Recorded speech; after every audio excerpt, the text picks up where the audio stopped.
नमस्कार दोस्तों, जीके संसार में आप सभी का फिर से स्वागत है। बिहार सचिवालय सहायक परीक्षा के लिए जो हमारा स्पेशल जीके सीरीज चल रहा है उसका पार्ट हम लोगों ने 10 तक पहले डिस्कस किया है। आज हम सब पार्ट 11 डिस्कस करेंगे और इसके अंतर्गत भी इंपॉर्टेंट क्वेश्चंस को कवर करेंगे जो कि आपकी परीक्षा में देखने को मिलेगा। तो चलिए सेशन को स्टार्ट करते हैं। अगर आप हमारे चैनल में पहली बार आए तो चैनल को सब्सक्राइब करके बेल आइकन को प्रेस कर लीजिएगा जिससे कि सभी वीडियो की नोटिफिकेशन आप तक पहुँच सके। तो हम बात कर रहे हैं BSSC CGL के लिए। तो यहाँ पर सबसे पहले अगर हम बात करें इनके बारे में तो इम्पॉर्टेंट क्वेश्चन जो कुछ निकल कर आते हैं जैसे गेम से, तो हम यहाँ पर बात करेंगे ऑस्ट्रेलियन ओपन टेनिस जो कि 2022 में हुआ था और इससे रिलेटेड कुछ तथ्य जो हैं, जो फैक्ट हैं, जो आपको याद रखनी चाहिए। ऑस्ट्रेलियन ओपन टेनिस 2022 जो है 17 से 30 जनवरी 2022 को आयोजित हुआ था। कहाँ पे? मेलबर्न में, ऑस्ट्रेलिया में। ठीक है। विजेता और उपविजेता की बात करते हैं तो पुरुष एकल यानी कि मेन सिंगल में जो विनर रहे वो राफेल नडाल रहे, कहाँ के हैं? स्पेन के हैं। और वहीं जो उपविजेता रहे वो डेनियल मेदवेदेव रहे जो कि रूस के हैं। वहीं अगर हम महिला सिंगल की बात करें तो विजेता रही हैं एशले बार्टी जो कि ऑस्ट्रेलिया की हैं और उपविजेता रही हैं डेनियले कॉलिंस जो कि अमेरिका की हैं। वहीं अगर हम मेंस डबल्स की बात करें यानी पुरुष युगल की बात करें तो इसके विजेता रहे हैं निक किर्गियोस और थनासी कोकिनाक्सी जो कि दोनों ऑस्ट्रेलिया के हैं और उपविजेता रहे हैं मैथ्यू एबडेन और मैक्स पुरसेल और ये दोनों ऑस्ट्रेलिया के हैं। ठीक है। उपविजेता और विजेता दोनों ही ऑस्ट्रेलिया का रहे। वहीं अगर महिला युगल की बात करें तो विजेता रही हैं बारबोरा क्रेजिकोवा और कैटरीना सिन्याकोवा, दोनों जो हैं चेक रिपब्लिक की हैं। और उपविजेता जो रही वो अन्ना डेनिलिना जो कि कजाकिस्तान और बिट्रिस हद्दाद माइया जो कि ब्राज़ील की हैं, ये उपविजेता रहीं। वहीं अगर हम बात करें मिश्रित युगल की, मिक्स डबल की, तो विजेता रहे हैं क्रिस्टिना मियाडिनोक्वी जो कि फ्रांस की हैं और इवान डोडिड ये क्रोएशिया के। ठीक है। विजेता जो हैं क्रिस्टिना मियाडिनोविक हैं जो फ्रांस के हैं और इवान डोडिग जो कि क्रोएशिया के हैं। वहीं अगर हम उपविजेता की बात करें तो जैमी फॉर्लिस और जैसन कुबलर जो हैं ये दोनों संयुक्त रूप से उपविजेता रहे हैं और ये दोनों ऑस्ट्रेलिया के हैं। वहीं अगर हम बात करें इंडिया ओपन बैडमिंटन 2022 तो ये आयोजित हुआ था 11-16 जनवरी 2022 को और कहाँ आयोजित हुआ था? नई दिल्ली में। इसमें पुरुष एकल यानी कि मेन सिंगल के जो विजेता रहे लक्ष्य सेन रहे भारत के और उपविजेता रहे लोह किन एओ सिंगापुर के। वहीं अगर हम वुमेन सिंगल की बात करें, महिला एकल की बात करें तो विजेता रही हैं बुसानन आंगबांग रूनफांग जो कि थाईलैंड की हैं और उपविजेता रही सुपानीडा कटेथोंग जो कि थाईलैंड की हैं। ठीक है। विजेता और उपविजेता दोनों थाईलैंड के रही। वहीं पुरुष युगल की बात करें तो विजेता जो रहे सात्विक सैराज रंकी रेड्डी और चिराग सेठी जो कि दोनों भारत के हैं और उपविजेता रहे मोहम्मद अहसान और हिंद्रा सेती आवान जो कि दोनों इंडोनेशिया के हैं। वहीं अगर हम महिला युगल की बात करें तो विजेता रहे हैं वेन्यापा एमसार्ड और नुताकर्न एमसार्ड और ये दोनों थाईलैंड के हैं। उपविजेता अनास्तानियसिया अक्चुरीना ओल्गा मोजोरोवा दोनों जो हैं रूस के हैं। इन दोनों ने संयुक्त रूप से उपविजेता रही हैं। वहीं अगर हम मिश्रित युगल की बात करें, मिक्स्ड डबल की बात करें तो विजेता टेरी ही वतान और ही आन दोनों सिंगापुर के हैं। ठीक है। टेरी ही और तानवी हान ये दोनों संयुक्त रूप से विजेता रहे जो कि सिंगापुर से हैं। और उपविजेता की बात करें तो चेन तांग जी और पैक एनवी ये दोनों मलेशिया के हैं और ये दोनों उपविजेता रहे हैं। अब हम बात करते हैं Syed Modi India international badminton 2022 जो कि 18 से 23 जनवरी को आयोजित हुआ था और ये लखनऊ में आयोजित किया गया था। विजेता और उपविजेता की बात करें तो पुरुष एकल में विजेता जो रहे फाइनल मैच हुआ ही नहीं। ठीक है। और इसके बाद अगर हम महिला एकल की बात करें तो विजेता रही पीवी सिंधु भारत की। वहीं उपविजेता रही हैं मालविका जो कि भारत की हैं। पुरुष युगल की बात करें तो विजेता मन वेई चोंग और केई वुन टी जो कि दोनों मलेशिया के हैं, इन्होंने विजेता रहे हैं, ये दोनों विजेता रहे हैं पुरुष युगल में। और वहीं उपविजेता की बात करें तो कृष्ण प्रसाद गर्ग और विष्णुवर्धन गौड़ दोनों भारत के हैं, ये उपविजेता रहे हैं। वहीं महिला युगल की बात करें तो अन्ना चिंग इक और टी मई सिंह दोनों जो मलेशिया के हैं ये विजेता रहे हैं और उपविजेता गायत्री पुलेला गोपीचंद और त्रिंसा जौली जो कि दोनों भारत की हैं, ये रही हैं। मिश्रित युगल की बात करें तो विजेता ईशान भटनागर और तनिषा क्रिस्टो रही, दोनों भारत की हैं। और उपविजेता टीना हेमा नागेंद्र बाबू और श्रीवेदा गराजादा जो कि दोनों भारत के ही हैं, यानी कि विजेता और उपविजेता दोनों मिश्रित युगल में भारत ही रहा है। अब हम बात करते हैं सार संग्रह के बारे में। तो यहाँ से रिलेटेड जो क्वेश्चंस आपको दिए जा रहे हैं वो आपको परीक्षा में देखने को जरूर मिलेगा। देखिए, कनिष्क बौद्ध धर्म के किस संप्रदाय का अनुयायी था? महायान का। हीन और महायान आपको पता है, तो कनिष्क जो था वो बौद्ध धर्म का किस संप्रदाय का अनुयायी था? महायान। प्रथम जैन समिति किसने आहूत की थी? तो अस्तुलभद्र ने। एक्सला सैपेल जो कि 1748 की संधि है, उसका परिणाम क्या हुआ? तो ये प्रथम कर्नाटक युद्ध की समाप्ति और अंग्रेजों को मद्रास पुनः प्राप्त होना, ठीक है, ये इसका परिणाम रहा था। भगवती सूत्र किस धर्म से संबंधित है? जैन धर्म से, ठीक है। मेगास्थनीज द्वारा उल्लेखित एग्रोनोमोई कौन थे? मेगास्थनीज द्वारा उल्लेखित जो एग्रोनोमोई हैं वो कौन थे? तो नगर के अधिकारी हुआ करते थे। और सीरिया का राजदूत डायमेकस किस मौर्य शासक के दरबार में आया था? तो बिंदुसार। किस चोल शासक की उपाधि गंगे कौंड थी? वह कौन सा चोल शासक था जिसने गंगे कौंड की उपाधि धारण की थी? तो राजेंद्र प्रथम। कुव्वतुल इस्लाम मस्जिद का निर्माण किसने करवाया था? कुतुबुद्दीन ऐबक। कुव्वत कुतुब याद रखिएगा, कोरिलेट करेंगे तो आसानी से आप याद रख पाएंगे, ठीक है। इलोरा का प्रसिद्ध कैलाश मंदिर किसने बनवाया था? कृष्ण प्रथम ने। इस क्वेश्चन को बीपीएससी में पूछा है, तो बीएसएससी तो उससे नीचे ही है, तो आप समझ सकते हैं कि किस तरह क्वेश्चन आएगा। अलाउद्दीन खिलजी के आक्रमण के समय देवगिरी का यादव शासक कौन था? तो रामचंद्र। चलिए नेक्स्ट क्वेश्चन करते हैं। भारतीय राष्ट्रीय कांग्रेस के उदारवादी युग में भारतीय ग्लैडस्टोन की उपाधि जो दी गई वह किसे दिया गया? तो ये दिया गया दादा भाई नौरोजी को, जिन्हें grand old man of India भी कहा जाता है, ठीक है। ग्लैडस्टोन भी याद रखिएगा, ग्लैडस्टोन भी, भारतीय ग्लैडस्टोन की जो उपाधि है वह दादा भाई नौरोजी को ही दिया गया। सुभाष चंद्र बोस ने स्वाधीन भारत की अस्थायी सरकार की गठन की घोषणा जो की थी वह कब की थी? तो 21 अक्टूबर 1943 को। भारत की जनगणना 1891 में जो हुई थी उसके जनगणना आयुक्त कौन थे? तो गेट, ठीक है। इंडियन ओपिनियन पत्रिका के प्रथम संपादक कौन थे? तो मनसुख लाल नजर, ठीक है। इंडियन ओपिनियन पत्रिका के प्रथम संपादक जो थे वो थे मनसुख लाल नजर। अगला प्रश्न देखिए, 1947 में भारत विभाजन के बाद किसे संयुक्त रक्षा समिति, जिसे सैनिक कर्मचारी, हथियार और युद्ध सामग्री के विभाजन की जिम्मेदारी सौंपी गई थी, उसका सर्वोच्च सेनापति बनाया गया? तो ये रेड क्लिफ को बनाया गया था। किससे? रेड क्लिफ को। और आपको पता है भारत और पाकिस्तान के बीच जो रेखा है उसकी जो रूपरेखा है किसने तैयार किया था? रेड क्लिफ ने किया था, ठीक है। बंगाल के विभाजन के समय बंगाल का लेफ्टिनेंट गवर्नर कौन था? तो सर एंड्रयूज फ्रेजर। ब्रिटिश पत्रकार H.W. नेविंसन किससे जुड़े थे? तो स्वदेशी आंदोलन से, ठीक है। किससे जुड़े थे? स्वदेशी आंदोलन से।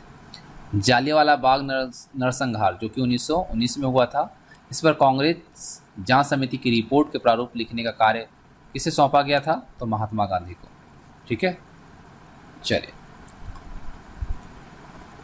महात्मा गांधी के साथ किस मुसलमान ने बाल गंगाधर तिलक की अर्थी उठाई थी? शौकत अली, ठीक है। महात्मा गांधी और शौकत अली ने बाल गंगाधर तिलक की अर्थी उठाई थी। महात्मा गांधी ने अपनी में से किस पुस्तक में ब्रिटिश पार्लियामेंट को बांझ का वैश्या कहा है? तो ये कहा है हिंद स्वराज में, ठीक है। हिंद स्वराज में ब्रिटिश पार्लियामेंट को बांझ का वैश्या गांधी जी ने कहा है। अगला प्रश्न है कि भारत के संविधान में संवैधानिक उपचार का अधिकार है जो नागरिकों को उनके अधिकारों के लिए किसी भी व्यक्ति या यहाँ तक कि सरकार के खिलाफ खड़े होने का अधिकार देता है, यह कौन से अनुच्छेद में है? तो अनुच्छेद 32, ठीक है। इसे संवैधानिक उपचारों का आत्मा भी कहा जाता है ना, संविधान का आत्मा भी इसे कहा जाता है, अनुच्छेद 32 को। और ये जो आपका अनुच्छेद 32 है इसमें जो वर्णित संवैधानिक उपचार के अधिकार जो हैं, इसी को बाबा साहेब अम्बेडकर ने संविधान की आत्मा कहा था। और इसके तहत न्यायालय जो है 5 प्रकार के प्रादेश यानी रीट जारी कर सकता है। तो उसमें 5 प्रकार के कौन कौन से आते हैं, हमने आपको पिछले वीडियो में बताया था। बंदी प्रत्यक्षीकरण, परमादेश, निषाज्ञा और उत्प्रेषण और अधिकार परीक्षा, ये 5 रीट जारी कर सकता है ना। चलिए अगला प्रश्न है कि लॉकडाउन के दौरान भारत सरकार के द्वारा प्रयुक्त असाधारण शक्तियों को विधिक अधिकार निम्नलिखित में से किन कानूनों से प्राप्त हुआ। तो ये हुआ था डिजास्टर मैनेजमेंट एक्ट 2005 और एपिडेमिक डिजीज एक्ट 1897। ठीक है, डिजास्टर मैनेजमेंट एक्ट 2005 और एपिडेमिक डिजीज एक्ट जो है 1897, इसके तहत प्राप्त हुआ। ठीक है, विधायी प्रक्रिया का एक नियम जिसके तहत गति पर और बहस रोक दी जा सकती है। ठीक है, संसदीय शब्दावली में इसके रूप में जाना जाता है समापन। ठीक है, देवेंद्र पांडे समिति किससे संबंधित है, तो वन अधिकार अधिनियम से। संविधान के किन अधिनियम से पहले लागू होने वाले सभी कानून मौलिक अधिकार के साथ असंगतता की सीमा जो है 0 होंगे और अनुच्छेद 13(1) का सार जो इसे उद्धृत करता है रखा जा सकता है। तो ये है आपका न्यायिक समीक्षा के अंतर्गत। ठीक है, न्यायिक समीक्षा के अंतर्गत संविधान में संशोधन करने के लिए बिल को राष्ट्रपति के सामने सहमति देने से पहले किस सदन में पेश किया जाना चाहिए। तो देखिए, संविधान संशोधन जो है बिल है, उसको राष्ट्रपति के सामने सहमति से पहले लोकसभा और राज्यसभा में पेश और पारित किया जाना चाहिए, और कोई भी विधेयक पहले लोकसभा और राज्यसभा में पेश करने के बाद पारित किया जाना चाहिए, तभी राष्ट्रपति को भेजा जाता है। इस चीज़ को आप याद रखिएगा। ठीक है, संघ की राजभाषा हिंदी और लिपि देवनागरी होगी। अंग्रेजी का भी आधिकारिक कार्यों के लिए प्रयोग किया जाएगा। यह किस अनुच्छेद में है, तो अनुच्छेद 343(1) में। याद रखिएगा, संघ की राजभाषा जो है हिंदी और जो लिपि होगी देवनागरी होगी, और अंग्रेजी का भी आधिकारिक कार्यों में प्रयोग किया जाएगा। ये जो वर्णन है ये अनुच्छेद 343(1) में है। चलिए अगला प्रश्न देखते हैं। अगला प्रश्न है कि किस मामले में सुप्रीम कोर्ट ने बंद और गैर कानूनी बताया।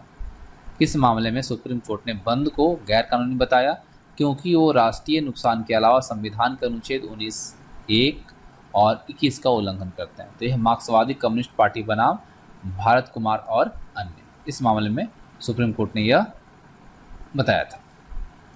केंद्र और राज्य के अंतर्गत सेवा के संबंध में प्रसाद का सिद्धांत किस अनुच्छेद में है, अनुच्छेद 310।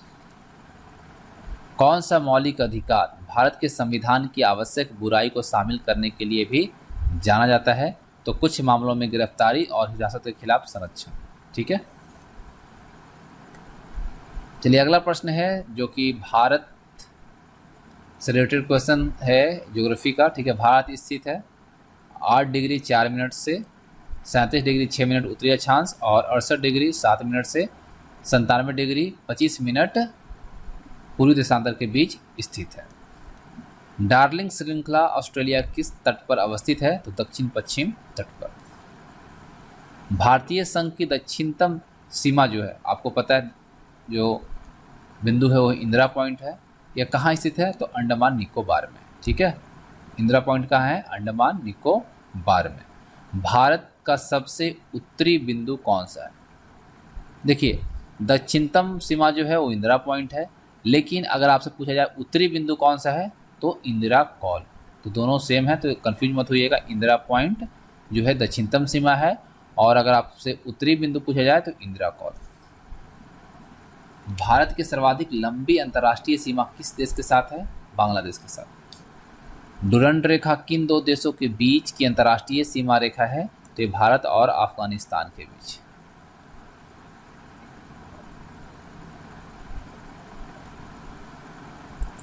देखिए, हम लोगों ने देखा कि डुरंड रेखा किन दो देशों के बीच अंतर्राष्ट्रीय सीमा रेखा है, तो भारत और अफगानिस्तान।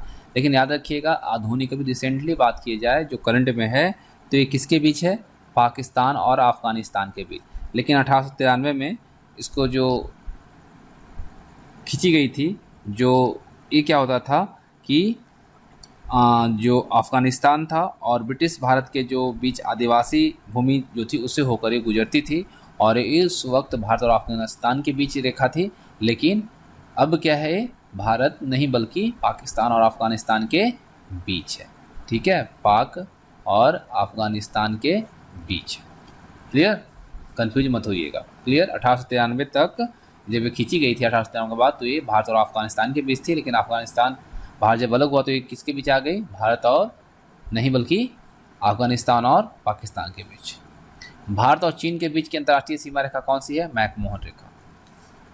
भारत और पाकिस्तान के बीच कौन सी अंतर्राष्ट्रीय सीमा रेखा है, रेड क्लिफ रेखा। हमने थोड़ी देर पहले आपको बताया कि रेड क्लिफ रेखा जो है इसको रेड क्लिफ ने ही वो किया है, ठीक है, ड्राफ्ट किया। चलिए अगला प्रश्न है कि आकार के हिसाब से सौरमंडल का सबसे बड़ा ग्रह जो है कौन सा है, बृहस्पति।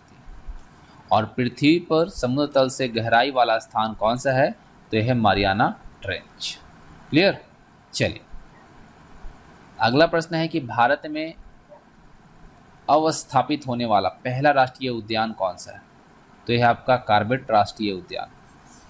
ओजोन बायोस्फीयर को बचाती है अल्ट्रावायलेट किरणों से। आपको पता है जैव विविधता का क्या अर्थ है, तो एक निर्धारित क्षेत्र जो कि विभिन्न प्रकार के पादप एवं जंतु निवास करते हैं, रहते हैं। ठीक है, इकोलॉजी जो कि हम पारिस्थितिकी कहते हैं, इस शब्द का सर्वप्रथम प्रयोग किसने किया था, टांसले ने किया था।